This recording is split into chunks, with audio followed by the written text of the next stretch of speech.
కూర్చుంటే అయిపోవు నేను.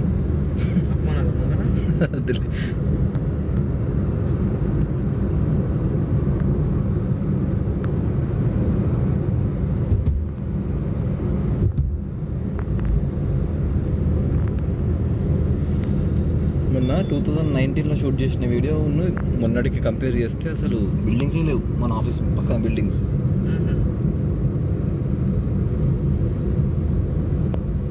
ఆ లేకే లేదు అసలు. ఫస్ట్ నిజంగా అసలు లేకే లేదు, అది సృష్టించింది కదా వే అంతా.